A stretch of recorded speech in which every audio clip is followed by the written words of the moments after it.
Hi there and welcome. I'm going to be doing a very quick energy check-in for the week of September 18th. We finally have a little bit of relief with Mercury coming out of retrograde. However, Neptune is in an opposition with the Sun today, and I think Neptune's in retrograde, and there's a lot of, I would say, like incongruous things happening right now that makes us feel really exhausted and not necessarily the most productive, even if we're being expected to do a lot of stuff right now. So I think it's going to get easier by Thursday or Friday. That said, as always, there should be some interesting things coming through people's dreams right now for those who remember their dreams. And I also wanted to elaborate on a conversation I had with a friend yesterday, just about the state of the world and how things are going. And I was sharing my optimism about everything. And I think it's a lot easier to be pessimistic than it is to be optimistic these days. So I was just explaining my reasons for still feeling very optimistic about what is happening in the world right now, despite all of this stuff that's going on. And I'll talk about that more later this week because I personally am too tired to do like a full reading right now. So I'll include that when I take a longer video, but I just wanted to use this new deck. It's very fun. It's highly impractical because the cards are so slippery, but it is a foil metallic pink tarot deck that is the Rider-Waite traditional imagery. And just thought I had to add it to my collection. It's pretty cute. So we'll take a couple cards. We'll do current energy, energy to release, energy to embrace. We'll do current energy, energy to embrace, energy to release, what's hidden, and then advice. And the whole thing about the optimism and what is going on right now in the world, it just comes down to the fact that there's been a lot of gradual stuff kind of creating the circumstances that we find ourselves in, taking place for decades. And it's that analogy that Matthias DeStefano used in that podcast where he says it's this accumulation of clutter and objects in a dark room. And when the lights come on, we kind of wonder how it got to that point when really it was, filling up the whole time. We just couldn't see. So with the illumination of the light, being able to show us all of these challenging things in the world today doesn't mean it wasn't always like that. It just means that we're working through the cognitive dissonance of accepting certain things and then being able to take up space in a way that is truer. So I don't want to get into it, so I don't know how to talk about it briefly, but basically, I think a lot of people have made certain assumptions about the world because of how things have been for a long time and stake their reality and their identity and their energy on a false set of systems, or really, from an energetic perspective, it's an energy grid that you have to unplug from and be able to exist and kind of root down into like the truth of things, which is why I talk about receiving energy and rooting energy into the earth. And this is also why I was like kind of sour in July and August about all of the wildfire smoke, because I was talking about the light codes that were available through that time based on Sirius and the Lionsgate portal, 717 gateway. There's a lot of atmospheric haze and film at that time. And I know from a lot of the people that I've talked to and my own experience, a lot of people didn't really feel like they ever fully got that like summer where you felt like it was sunny and you were rejuvenated by the vitamin D. And for whatever reason, we were blocked from that this year. The atmosphere didn't really allow for a lot of that light to come through.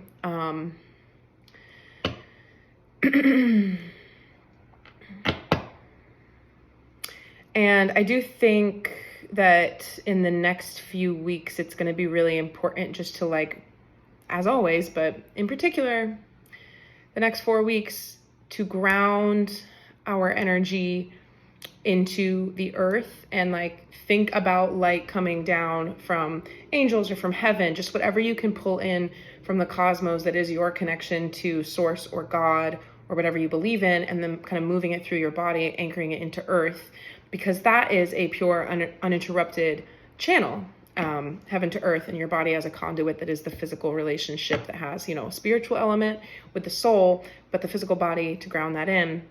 And then something else that I thought of, this was a message I got really early morning today when I was waking up, around the fact that you will always find a way through the thought process of your mind to be uncomfortable because the mind doesn't know everything. So talking to this friend yesterday about like, well, how do you keep calm and carry on or maintain like a genuine, not a facade of optimism, but a genuine excitement for life, and like a curiosity and an openness that is motivating and passionate instead of anxiety riddled. We were talking about how it's very hard to kind of wrap our minds around and see how things are going to be going, because I genuinely believe that the world we live in today is not the world we're going to live in 3 years, 5 years, 10 years. It's going to be much different. So just to kind of stay on track and not get too, wrapped around the axle of unproductive and obsessive thought patterns, to just always return to the present day, the present moment. Think about like, am I rested? Am I fed? Do I need water? Do I need to get outside? And taking care of your needs, to remind yourself that you're doing everything that you need to do. And then thinking too about the fact that one individual can feel quite powerless when we're hearing about all these different things now. Again, with natural disasters and floods in Libya and all this stuff. And many people may disagree with this, but I firmly believe that one person affects the collective because of how it's all energy based. And if there's a really, really dark person living in their shadow and a really, really light person who is communicating and acting from a place of unconditional love, even if they're both nonverbal in front of you, you might be able to tell which one is which. We definitely affect the people around us through our energy. So even if you don't know how to necessarily overcome certain feelings of like helplessness, hopelessness, or powerlessness, I believe that there is a thing happening where certain structures in power and in government and just controlling the people, and ensuring that capitalism is still functional for the few that it benefits, it relies on people feeling a little bit powerless. And so I think it's really important just to remind yourself that what you do matters. And so let that be coming back to a space of trust and knowing that the reason why things appear so horrifying is because I think we have reached a tipping point. And there's a lot of, in fact, I don't know if I shared this on a video yet, so I will say it. The other day, my guides showed me this image of Earth getting eclipsed with like vines and like the light that is Earth and the energy of planet Earth. It was becoming, eclipsed by this energetic grid that's really taken shape that unites all of us through, the Wi-Fi and the signals and all this stuff. And pollution and whatnot. And they were showing me different points on the globe where there's people who are really anchoring their own light in and expanding their energetic bodies and doing spiritual work and healing and activating their human potential at the spiritual level that is not talked about. And this is why people say pillar of light, okay? Because the human body, my guides were giving me this imagery of the Earth being eclipsed, but that was like how it's been in silence with people not really, caring or knowing or talking about these things for the last 40 years.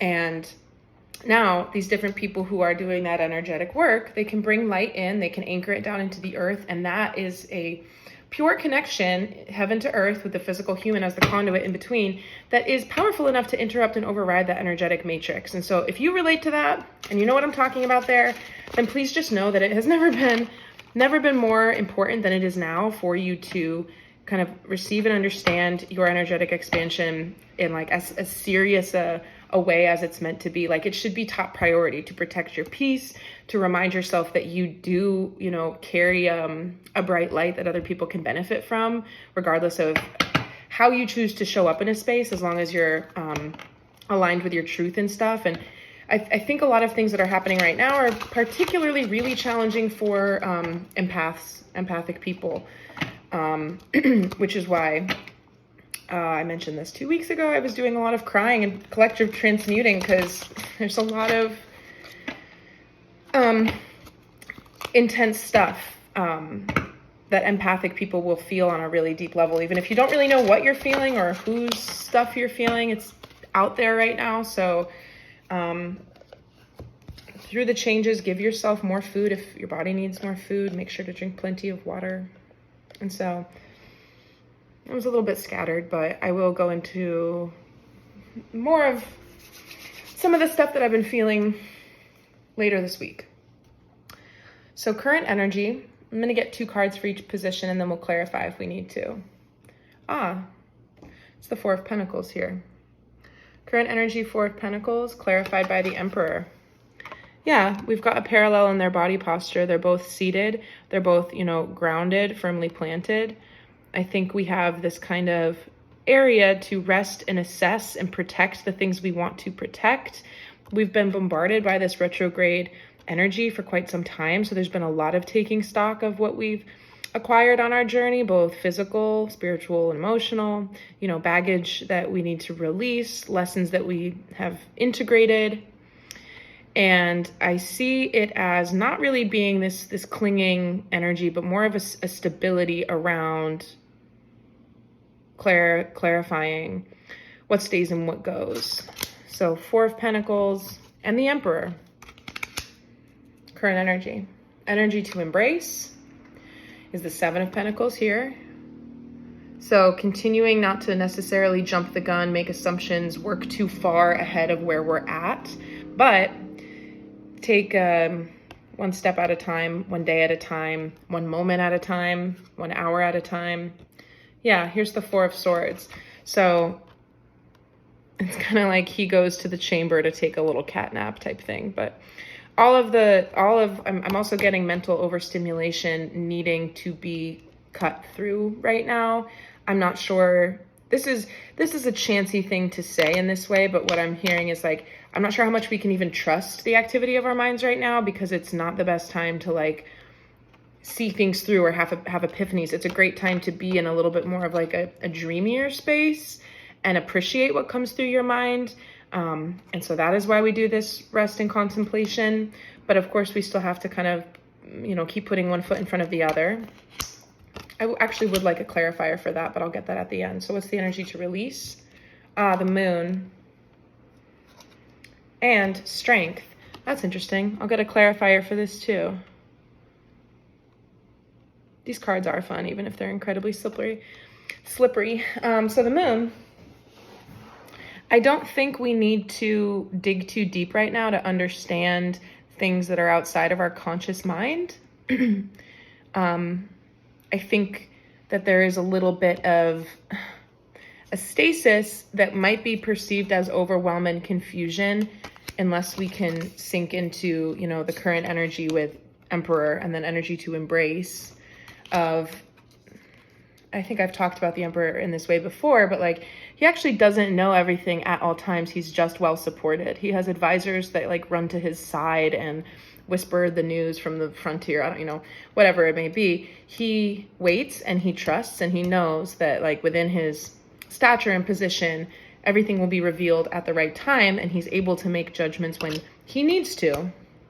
And so I think too, we've been enduring a lot of things for the summer, and it's been a little chaotic and disorienting coming into September.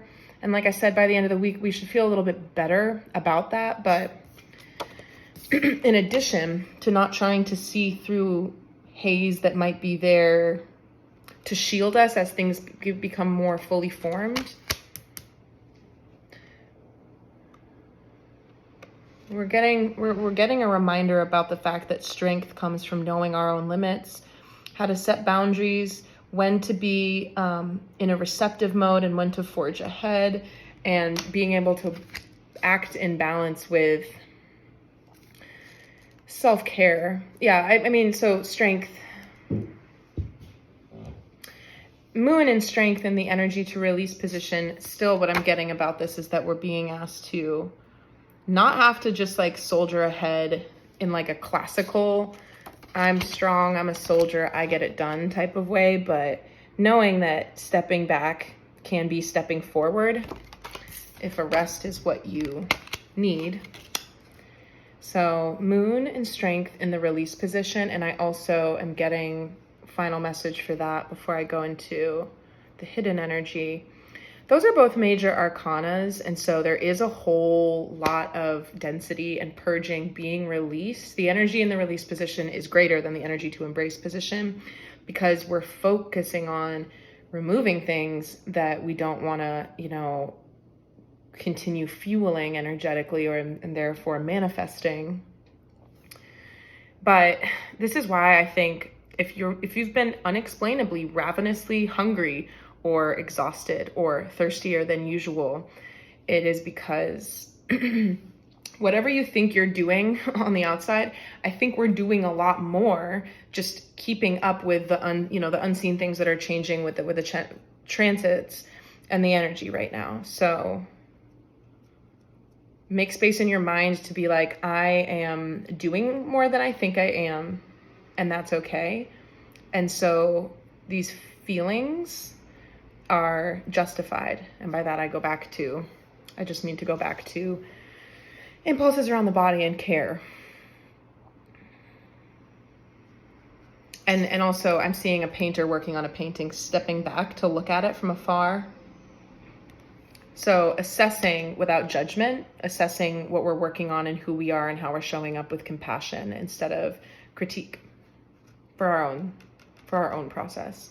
So the hidden energy is a stalemate again with this Two of Swords. What else is in the hidden energy? The Knight of Wands. So we think with this current energy, it's like sit tight. We are somewhat stable as we move more fully into the fall season coming up next weekend, or I think it's Monday, the fall equinox. I will do an equinox reading. But despite what meets the eye, we're doing all of this kind of reorganizing, and some of it seems a little bit out of our control because of the collective energies that are clearing out right now, making way for us to be able to, again, with that like eclipsing of the grid, just hold space and anchor in more light so that more people can access higher vibrational energy between people instead of needing to rely on matrix grid energy. It seems like that doesn't have this expiration date, or that if we're not the ones who are stepping forward to change the situation, then it will change on its own. And the hidden energy is saying that is the case because we think that there's this stalemate energy of waiting, but it's accompanied by the Knight of Wands, which is, going for it. So I think the universe is gonna start to bring in the new, but I'd like to clarify. Let's get one card for advice based on all that. It's the Page of Pentacles. Yeah, and I think this has been in our embrace advice position for the past few weeks, because with the Pentacle, I've been talking about this new beginning all summer. And really right now, the new beginning, all that's good and well. It more so has to do with some of I'm seeing a cookie cutter with sugar cookies. You put the cookie cutter in and then you take the dough from the outsides and you roll it back up and you spread it back out to make more cookies. So it's like the scraps from the outside. There's a lot of things with this new chapter that we didn't necessarily sink into conceptually back in June, let's say. And those are now starting to kind of play out around us.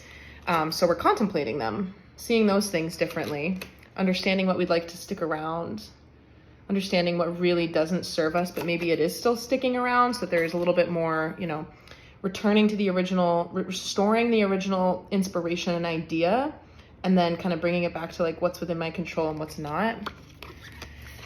Page of Pentacles being advice, yeah. Now let's get a clarifier for the energy to embrace, being that Four of Swords and the Seven of Pentacles. Okay, it's the Six of Pentacles. So not necessarily tending to all your ideas in a vacuum and trying to keep them aligned with the fact that if your projects are well supported by the universe, you won't have to work too hard to become, and by that I just mean, of course, you're going to have to take actions, put the energy where you want to see the flowers, grow and bloom, but there's going to be the co-creative element of universal energy being like angels, guides, ancestors, God, You're an extension of something that was created in the universe to be able to have energy move through you, and you co-create what it is that you want to do. And so if we're continuing to kind of come back to like what it is that we want and why, we don't necessarily have to think about it alone.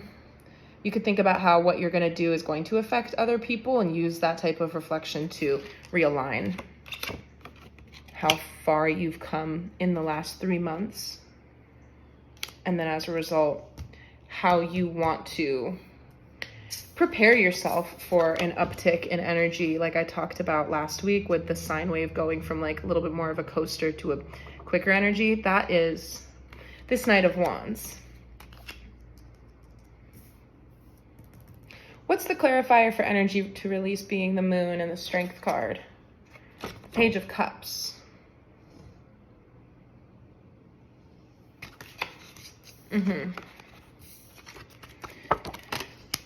So again, with thinking about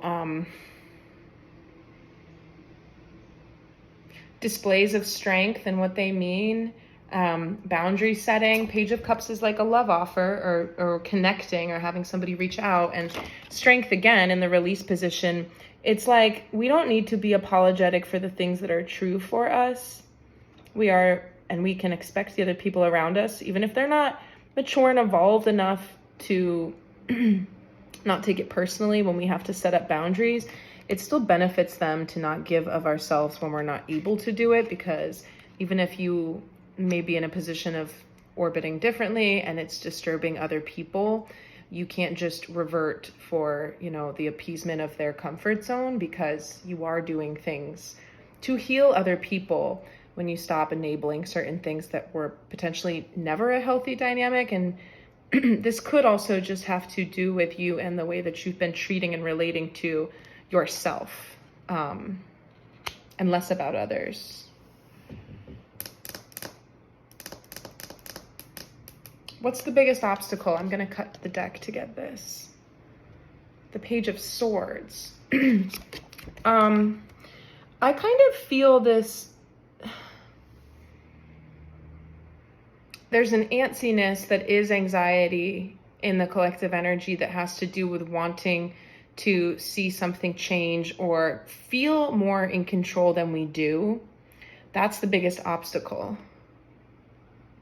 And again, instead of potentially maybe wanting to act and stand up and swing the sword around, he's like ready to go into battle, but there's no war yet. So everyone's like, you can go outside and like practice, but we're not leaving until the bugle guy in the tower sees that the other people are rolling in to the fight. But this is a different energy. It's still kind of focusing on the pentacle, the 3D. This is more about like the thoughts and what we want to say and how we're going to do it, and forward thinking that isn't accessible. So the biggest obstacle, this goes, excuse me, back to the conversation that I have with my friend, where it's like, you will always end up in some type of doubt or anxiety if you expect your mind to show you the answers. That's one of the biggest issues of being human. And I know people don't really like to meditate, but if you're not open to meditating, then at least try to offer one devil's advocate pleasant thought to the ones that you have that stress you out the most. Like if you were taking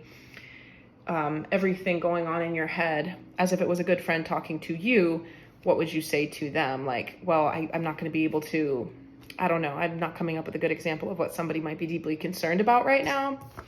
But whatever it is, I think the answer is going to reside in the pivoting from trying to act and do and think and be right, and more so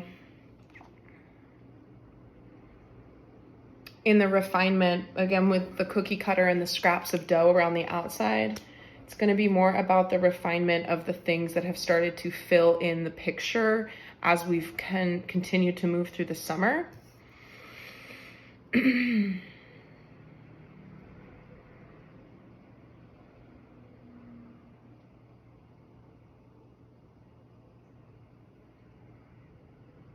going to get a clarifier for the Two of Wands and the Two of Swords and the Knight of Wands with the incoming energy. So having this uptick in motion after this stalemate. The stalemate, by the way, this hidden energy, this is a blessing. And so as long as we remember that we don't need to have certain answers or be prepared to do anything quite yet, we can trust that when this energy picks up, the contemplation will have prepared us for the movement. That's counterintuitive because it feels like if we're going to have to go into battle or do something, you would want to be out there practicing. But he would actually do better at this time, energy to embrace, with meditating, taking a little cat nap beforehand, right? He's going to burn all his energy out, and he's also not prepared to understand what the battle's going to be like at all, you know, and he spent his whole young adulthood training for the battle, even if he doesn't know it. I'm trying to talk about us, right? We've spent our whole lives preparing for this next chapter that we're entering into in so many more ways than our conscious minds are, you know, it'll start to make sense to us. I think in 5 years, we'll look back at this time and be like, yeah, I really was moving into something that was more aligned for me than I could have ever realized. But if we don't spend our time, well, I'll say it like this. If we try to get ahead of the divine timing that's going to bring in the uptick that will start to happen within the next 11 to 21 days, then we might not be able to feel as stable as we would like to. So that's kind of like a cautionary thing right now.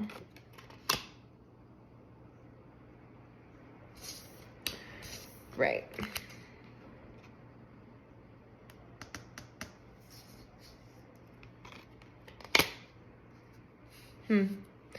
All right, well, I'm going to clear these out, and I'm just going to get I'm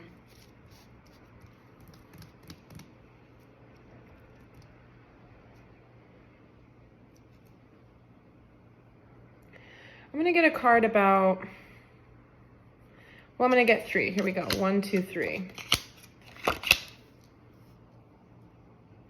And I'm trying to get a message. I'm just trying to clarify in my mind how I want to talk about this, but I do really feel like what I was discussing with my friend yesterday around not knowing how to not be so anxious because of so many unknowns, and having that have to do with coming back to yourself, not checking the news as much or letting that be as heavy as it seems if you're continually plugged into it. These 3 cards are going to speak to advice, but more so this internal shift that we can sink into that is part of the collective changes that are happening right now. That is something that I want to talk about more, but I think a lot of people are feeling this and they don't necessarily know how to deal with it. So this little 3-card spread that I just pulled is going to speak to that. And I'm not going to call it position this or that. I'm just going to see what they are and interpret. Yeah, okay. It's the Tower. It's the Tower. Huge, unanticipated, jarring changes that shake everything up.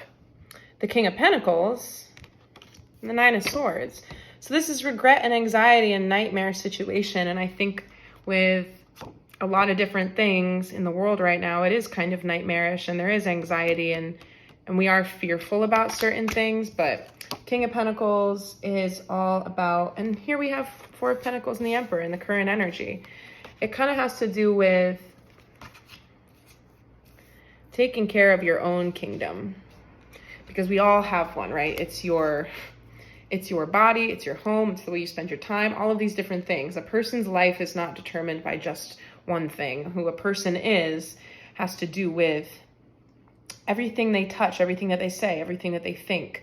And that's beautiful because it's dynamic. And I know that certain things are fixed in personality psychology, and we do have the ability to evolve some things over time, whereas some things are more so just parts of who we are and they're less subjects to evolve with us. But everybody, if you see something about yourself or the world that you don't like, by nature of being able to see it, you do have the power to change it. But it doesn't mean you get to go to Libya and take care of the floods yourself.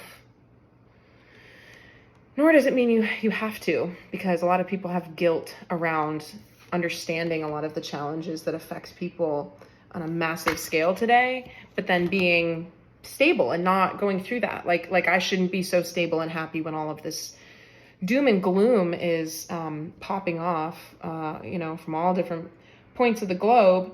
That, if you're asking me, I think that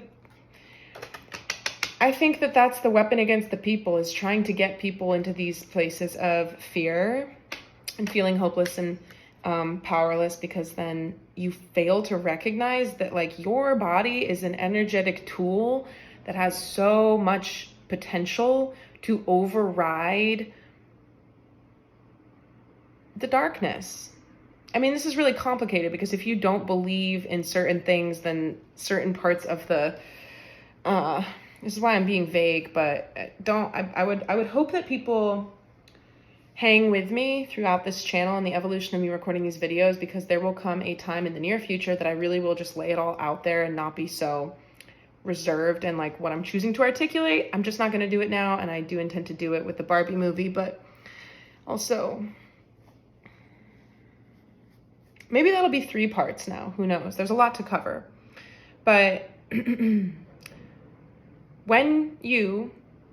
if you're feeling really stable or not, but if you have some sort of guilt about the fact that there are people suffering all over the world and you don't feel like you can do anything about it, well, then you're just choosing to be in the suffering or guilt energy too, instead of understanding that you can still be stable, maybe not perfect and everything you've ever dreamed of being yet, but stable and well rested, well fed, well cared for on your own terms within yourself. You can still extend deep compassion and empathy and sympathy for the things that are happening in the world. A lot of people who are activists think they have to also suffer in order to help. And I think that's a flawed paradigm. I think that it's possible to feel into things and understand them and feel deep sorrow for them and still stand in your own light and spread that light, because that is doing something, and a lot of people say that's the issue with spiritual bypassing. A lot of people say that's spiritual bypassing, and it's not. It's just acknowledging that you're still allowed to enjoy your life in your present moment, even if other people are not doing well. And ideally, less and less people suffer over time, but suffering is the way of the world. And it is, these accounts of great suffering are broadcasted and televised day in, day out. It is really what's on TV. And so that said, you will just keep showing up to what you're doing. There is stability to be found within your own kingdom. And if you feel like everything's really scattered in your life, then maybe it is time to kind of see yourself as more dynamic than you've let yourself be in terms of how you're capable of reinventing yourself right now. Okay, that's enough for today. These cards are just so slippery.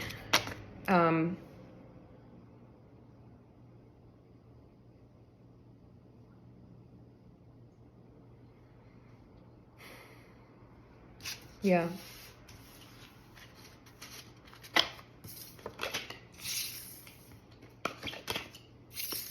Another thing with boundaries and energetic protection and just being out and about in the world today is intention setting at the start of the day, intention setting when you're about to be with a group of people, just being able to cultivate this feeling like if you were to be, going into this big meeting or this big party or whatever it is, and you're outside alone in your car, and you come into this kind of meditative space where you can connect with the energy of like your heart. You feel it, you can even do this by conjuring a memory from when you felt like your most stable, confident, happiest, best self. You put yourself into that energy. And I'm trying to market this as if it would be for somebody who's really attuned with chakras and the subtleties of the energetic body, or somebody who has none of that at all. So you can either do visualizations with the chakras or key into clear the chakras and kind of come into that clear space that way, or more so just conceptually imagine yourself in this protected, stable space. Whereas if you were to see footage of yourself conducting yourself after the event that you're about to go do, even if it's just your whole work day. Maybe it's not an event, it's just you out in the world existing, partaking with other people in society. If you were to see footage of that played back, you would be proud of the way that you treated people and the way that you communicated and the way that you advocated for yourself. And more than that, you would have felt good about the things that, happened to you and the way that you responded. And when you're alone with intention setting, if you can think about that, and then before you transition into the next part of your day, you imagine just like a seal of silver light, like a beautiful, even like a mirror shield, so that nothing can, if anything were energetically to kind of come into that space, it would reflect off of it. You want to seal yourself in that confident space that you can be in touch with, because then if you do get overwhelmed or a little bit burnt out, which is very likely right now with all the energetic clearing. So I want to, again, just remind people to take really good care of yourself. Like, it's not the best time to be, partying and drinking and getting run ragged for just fun reasons. It's not a good time, because that's going to take you much lower than it usually would. And self-care will take you higher than it usually would right now. If you are feeling a little bit burnt out throughout the day, though, you can return like a light switch. You're like, wait, no, I already proactively addressed this by creating this space within myself that nobody can touch, in your own mind, in your own heart, in your own energy. That's no one else's business, and no one else has access. And throughout any point in the day, you can take a minute or two out and go back into that place, and then just reissue the signal, re-administer the protection, realign with that feeling. And it is kind of this form of self-hypnosis, and it's not gaslighty or bypassy. It's more so mindfulness and self-soothing coping mechanisms, trying not to get, this goes back to a video I recorded 4 videos ago, the wagon getting too untethered from the cart. We don't want to get too detached from our cool, calm center, where we are a little bit more mindful, because then it's harder to do the damage control necessary to bring ourselves back into alignment. Excuse me. So hope that was helpful. Just a little check-in. And I hope everyone's well. So I'll come back on and I'll do probably 2 more readings this week, and then the equinox.